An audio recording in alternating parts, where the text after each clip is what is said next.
Hello friends, मी भावना. माझ्या चॅनलमध्ये मी तुम्हा सर्वांचे मनापासून स्वागत करते. कसे आहात तुम्ही सर्व?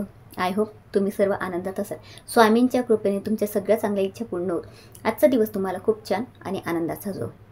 तर बघा, आजचा व्हिडिओ खूप महत्त्वाचा आहे.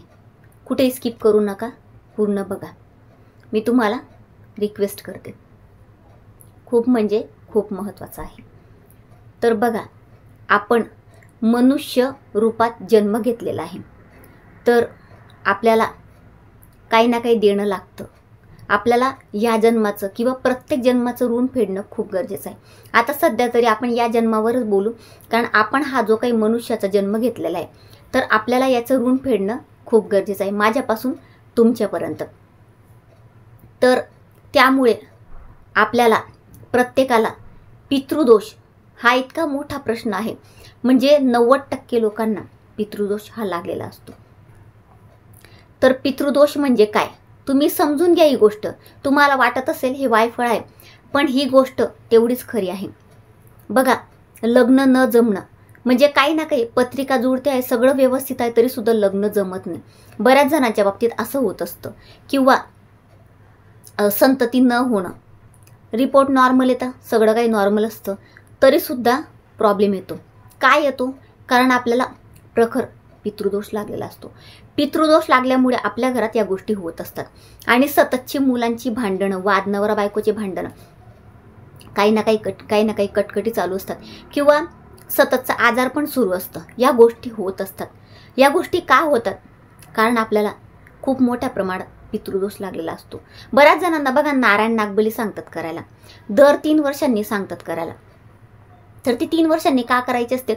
कारण त्याचा जो प्रभाव असतो तो 3 वर्षापर्यंतच असतो म्हणून. पण तुम्हाला मी आज तुमच्यासाठी एक ग्रंथ आणलेला आहे. तर त्या ग्रंथाचं जर तुम्ही पारायण केलं तर तुमच्या या प्रश्नांची, सगळ्या प्रश्नांची तुम्हाला उत्तरं मिळणार आहेत. तुम्ही एकादशीला हा ग्रंथ वाचून बघा. खूप म्हणजे खूप तुम्हाला इतका फरक जाणवणार. तुम्हाला नारायण नागबली सुद्धा करायची गरज नाही, काहीच करायची गरज नाही तुम्हाला इतका फरक जाणवणार. तुम्ही हे नक्की करा. आणि अगदी छोटंसं आहे. आणि सगळ्यात मोठा प्रश्न म्हणजे आपण स्वामींची सेवा करतो. म्हणजे बरेच जण स्वामी सेवेत नवीन आलेले असतील. आपण स्वामी सेवेत येतो, किंवा बरेच जण 4 वर्षापासून, 5 वर्षापासून, 10 वर्षापासून स्वामींची सेवा करते. किंवा काहींचं म्हणणं असेल, आम्ही आमच्या कुलदेवाची, कुलदेवीची सेवा करत आहोत. आम्ही सगळ्यांची सेवा करतो, पण आम्हाला त्याचं फळ मिळत नाही, किंवा आम्हाला त्याचा काही फायदा होत नाही. किती सेवा केली तरी काही होत नाही. तर तुम्हाला प्रखर पितृदोष आहे, हे तुम्ही लक्षात घ्या. तर तुम्हाला हे मी जे तुम्हाला पारायण सांगते ते करणं तुम्हाला खूप गरजेचं आहे. तुम्ही हे पारायण प्रत्येक एकादशीला करू शकता. आणि आता घाबरून जाऊ नका, कारण तो जो काही ग्रंथ आहे तो म्हणजे खूप मोठा आहे तो ग्रंथ. आणि मी तुमच्यासाठी तो छोटा ग्रंथ आणलेला आहे. म्हणजे आपल्या गुरुमाऊलींनी जर तो म्हणजे त्या ग्रंथाचं, मोठ्या ग्रंथाचं तुम्ही पारायण करायला गेले तर तुम्हाला दिवसभर बसून राहावं लागेल. आणि आता एवढा वेळ कोणाजवळ नाही, माझ्याजवळही नाही आहे.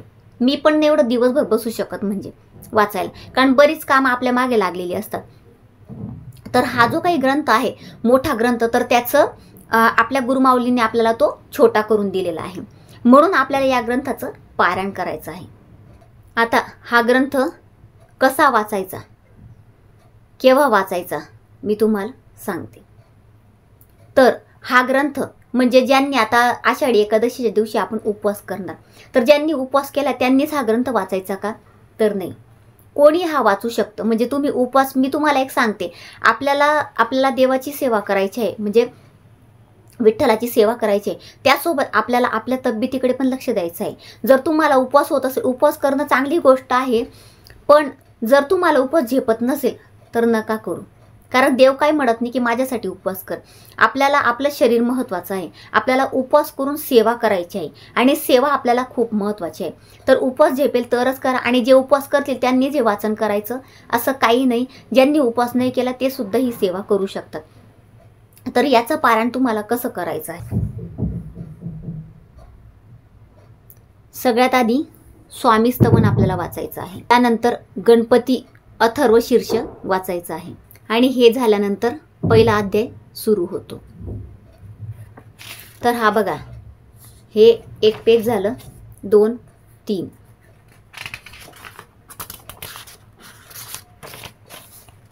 4 आणि 5, 5 पानांचा एक अध्याय, काही 4 पानांचे आहेत, काही 3 पानांचे आहेत, अगदी छोटे छोटे अध्याय आहेत. आता मोठा प्रश्न की आता याला वाचायला 2 ते 2.5 तास लागतील. तुम्ही म्हणणार एवढा वेळ आम्हाला नाही, काही जॉब करणार आहेत, काहींचे मुलं लहान काहींचे मुलं लहान आहेत, तर ते हे वाचू शकत नाही एका बैठकीत. तर मी तुम्हाला सांगेन की तुम्ही वाचा म्हणजे कसं की तुम्हाला एका बैठकीत नसेल तेवढा वेळ, तुम्ही 2-2.5 तास नाही बसू शकत, तर तुम्ही काय करायचं, तुम्ही दिवसभरात ना थोडे थोडे अध्याय वाचू शकता. याला वेळेचं काहीही बंधन नाही. आणि 12 ते 12:30 वाचायचं नाही, संध्याकाळी किंवा सकाळी, तुम्ही कधीही, रात्रीसुद्धा हे वाचू शकता. 12 वाजेपर्यंत तुम्ही कधीही वाचा, काही हरकत नाही. तुम्ही जॉबवरून आल्यावर पण हे वाचू शकता. तर तुम्हाला 2-2 अध्याय वाचायचे, 3-3 अध्याय वाचायचे, तुम्ही याची वाचू शकता. मी अध्याय म्हणते, खरं तर अध्याय न म्हणता याला स्कंद म्हणूया आपण. तर 14 स्कंद आहेत याचे. तर तेवढे 14 तुम्हाला वाचायचे. तर तुम्ही 2 वाचा, 3 वाचा, सकाळी 2 वाचले, त्यानंतर 2 वाचा, नंतर 3 वाचा. तुम्ही दिवसभरातनं हे 14 स्कंद संपवले तरी देखील चालेल, काही हरकत नाही. असं वाचलं तरी सुद्धा चालेल, पण जास्तीत जास्त हे वाचायचा प्रयत्न करा. बघा, तुम्ही करून बघा आणि मला याचे तुम्ही अनुभव सांगा. तुम्हाला काहीही करायची गरज पडणार नाही. वास्तुदोष, पितृदोष ही अशी मोठी समस्या आहे की म्हणजे आपण किती काही सेवा केल्या तरी सुद्धा फरक पडत नाही. आपल्या घरात हे प्रॉब्लेम सुरूच असतात, काही ना काही, पैशांचे प्रॉब्लेम म्हणा, आजारपण म्हणा, सगळ्या म्हणजे जेवढे तुमचे प्रॉब्लेम असतील 100, 200, 1000 प्रॉब्लेम ह्या एका पारायणाने सॉल्व्ह होणार आहे. हा ग्रंथ खूप म्हणजे याचे दिव्य अनुभव आहेत. तुमचा पितृदोष सगळा निघून जाणार आहे. तुमच्या प्रश्नांची तुम्हाला सगळी उत्तरं मिळणार आहेत. तर आषाढी एकादशीच्या दिवशी याचं पारायण नक्की करा.